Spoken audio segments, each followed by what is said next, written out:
ফের দুষ্কৃতীদের বিরুদ্ধে কড়া বার্তা দিলেন মুখ্যমন্ত্রী শুভেন্দু অধিকারী। বাগনানে নিহত বিজেপি কর্মীর বাড়িতে যান তিনি। গত 17ই জুন দুষ্কৃতীদের হাতে খুন হন বিজেপি কর্মী প্রশান্ত দে। তারই বাড়িতে যান মুখ্যমন্ত্রী শুভেন্দু অধিকারী। 2021-এ ভোট পরবর্তী হিংসায় এই এলাকায় প্রচুর অভিযোগ আছে। শাস্তি হয়নি বলে বুক ফুলিয়ে ঘুরে বেড়াচ্ছে গুন্ডারা, খুনিরা। শাসকের আইন উঠে গেছে, রাজ্যে আইনের শাসন প্রতিষ্ঠা হয়েছে।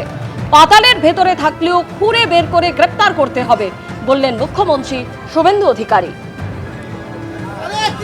এর আগে এই ধরনের অনেক ঘটনাতে বিচার পায়নি বলে আজকে এই আস্ফালন হয়েছে। 2021 সালে পোস্টপোল ভায়োলেন্সে এই এলাকায় প্রচুর এই ধরনের ভুরি ভুরি অভিযোগ আছে। এগুলোতে পানিশমেন্ট হয়নি বলে প্রকাশ্যে বুক ফুলিয়ে গুন্ডারা, খুনিরা, অত্যাচারীরা ঘুরে বেড়াচ্ছে বলে এদের সাহস বেড়েছে। শাসকের আইন উঠে গেছে এই রাজ্যে, এখন আইনের শাসন প্রতিষ্ঠা হয়েছে। এটা প্রতিষ্ঠা করার দায়িত্ব আমার। এর আগে পুলিশ মন্ত্রী, মুখ্যমন্ত্রী আমার জানা নেই তারা ভিকটিমের বাড়িতে এসে কেস মনিটরিং করার কোনো ইতিহাস আপনাদের চোখেও পড়েনি। আমি তাদেরকে নির্দেশ দিয়েছি বাকি 41 জন যেখানেই থাকুক, পাতালের ভিতরে থাকলেও খুঁড়ে বের করে অ্যারেস্ট করতে হবে।